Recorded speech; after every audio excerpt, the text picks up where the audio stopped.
Students, good morning. Okay. So काल आपण पाहिलं निगेटिव्ह सेंटेन्सेस 12 टेन्स मधून, आहे की नाही. परंतु आज आपल्या सेशनमध्ये आज आपण पाहणार आहोत yes no type question in 12 tenses. काय पाहतोय आज आपण? Yes no type question in 12 tenses. ज्याप्रमाणे आपल्याकडे 12 टेन्स पैकी simple present tense, simple past tense, simple future tense, present continue, past continue, future continue, present perfect, past perfect, future perfect, present perfect continue, past perfect continue आणि future perfect continue असे 12 tense आहेत. जेव्हा आपण yes no type question करतो, जसं की तुम्ही काल पाहिलं निगेटिव्हमध्ये आपण सर्व हेल्पिंग वर्ब नंतर नॉट यूज करायचो आहे.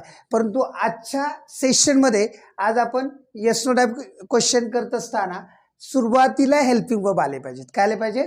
सुरुवातीला. फॉर एक्झाम्पल सिंपल प्रेझेंटेजची सुरुवात आपण डू किंवा डजने करायची आहे. जसं की आय ग्रुप आपल्याकडे आहे, आपल्याकडे ही ग्रुप आहे, बरोबर की नाही. तर आय ग्रुपची सुरुवात आपण डू न करणार आहोत आणि ही ग्रुपची सुरुवात आपण डज न करणार आहोत.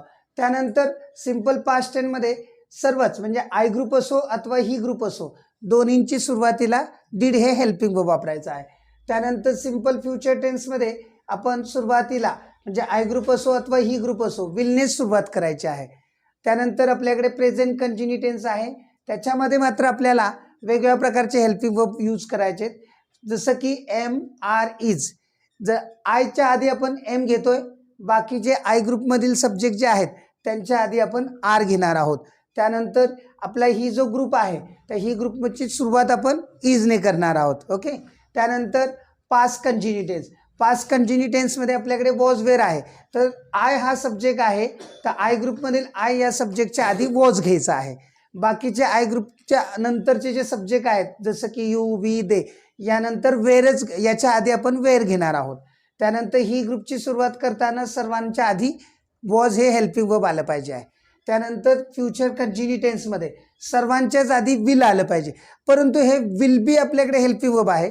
तेव्हा आपण एक लक्षात ठेवायचं, विल घेऊन नंतर सब्जेक्ट त्यानंतर बी घ्यायचं आहे.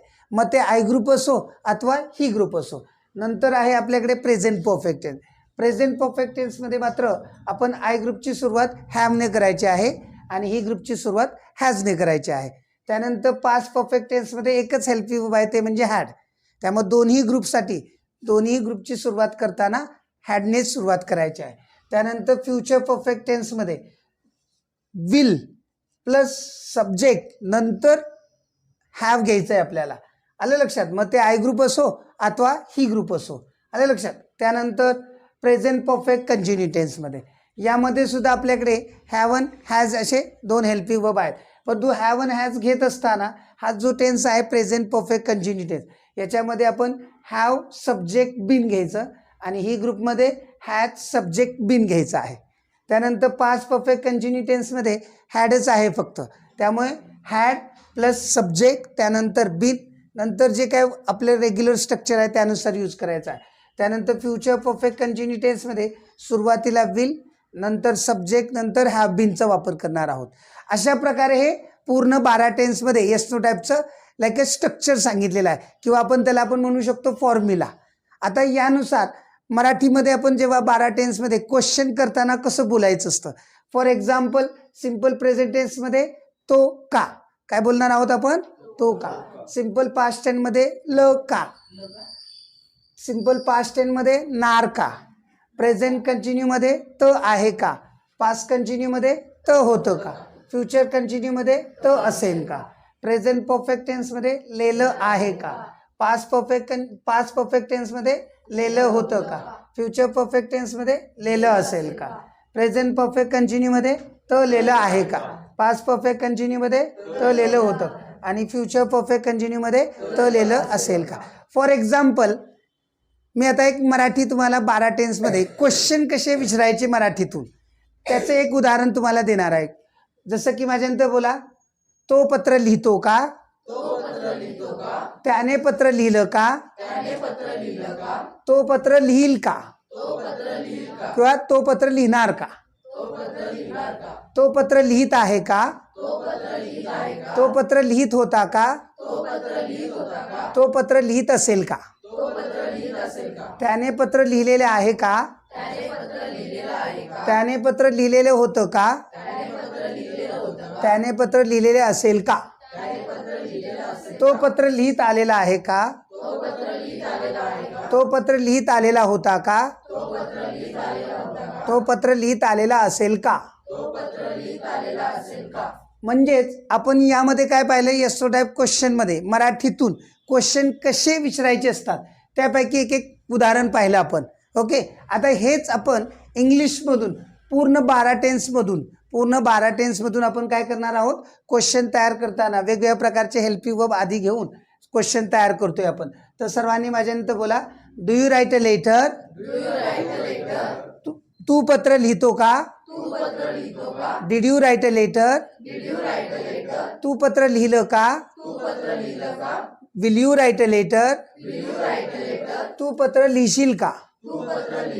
किंवा तू पत्र लिहिणार का? ओके, प्रेझेंट कंटिन्यू मध्ये, are you writing a letter? तू पत्र लिहित आहेस का? Were you writing a letter? तू पत्र लिहित होता का? Will you be writing a letter? तू पत्र लिहित असशील का? प्रेझेंट परफेक्ट टेन्स मध्ये, have you written a letter? तू पत्र लिहिलेले आहेस का? Had you written a letter? तू पत्र लिहिलेले होते का? Will you have written a letter? तू पत्र लिहिलेले असेल का? Have you been writing a letter? तू पत्र लिहित आलेला आहेस का? Had you been writing a letter? तू पत्र लिहित आलेला होतास का?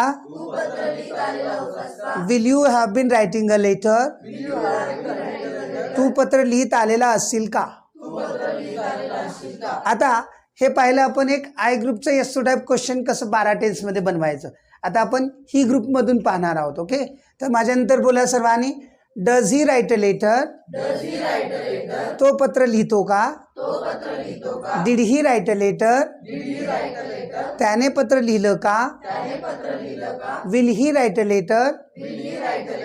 तो पत्र लिहिल का? किंवा तो पत्र लिहिणार का? Is he writing a letter? तो पत्र लिहित आहे का? Was he writing a letter? तो पत्र लिहित होता का? Will he be writing a letter? तो पत्र लिहित असेल का? Has he written a letter? त्याने पत्र लिहिलेले आहे का? Had he written a letter? त्याने पत्र लिहिलेले होते का? Will he have written a letter? त्याने पत्र लिहिलेले असेल का? Has he been writing a letter? तो पत्र लिहित आलेला आहे का? Had he been writing a letter? तो पत्र लिहित आलेला होता का? Will he have been writing a letter? तो पत्र लिहित आलेला असेल का? सर्वांना समजलं?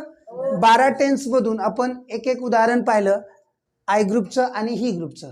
आता हे आपण पाहिले क्वेश्चन, परंतु आपल्याला याचे उत्तर पण देता आले पाहिजे. Means we can give it you answer also. Understand no? So how to answer using this all 20 yes no type questions. Okay, so now let's do practice. आता मी तुम्हाला क्वेश्चन विचारतोय, माझ्यानंतरच सर्वांनी बोलायचं आहे. ओके ओके, माझ्यानंतर पुन्हा एकदा बोला, do you speak English? Yes I speak English. No I do not speak English. Did you speak English? Yes, I spoke English. No, I did not speak English. Will you speak English? Yes, I will speak English. No, I will not speak English. Are you speaking English? Yes, I am speaking English. No, I am not speaking English. Were you speaking English? Yes, I was speaking English. No, I was not speaking English. Will you be speaking English? Yes, I will be speaking English. No, I will not be speaking English. Have you spoken English? Yes, I have spoken English. No, I have not spoken English. Had you spoken English? Yes, I had spoken English. No, I had not spoken English. Will you have spoken English? Yes, I will have spoken English. No, I will not have spoken English. Have you been speaking English? Yes, I have been speaking English. No, I have not been speaking English. Had you been speaking English? Yes, I had been speaking English. No, I had not been speaking English. Will you have been speaking English?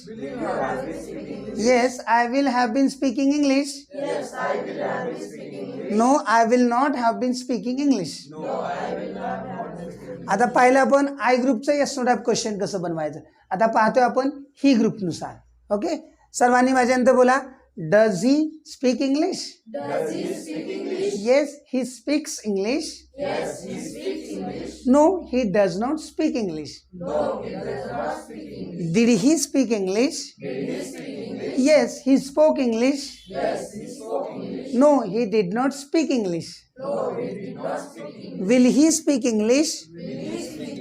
Yes, he will speak English. No, he will not speak English.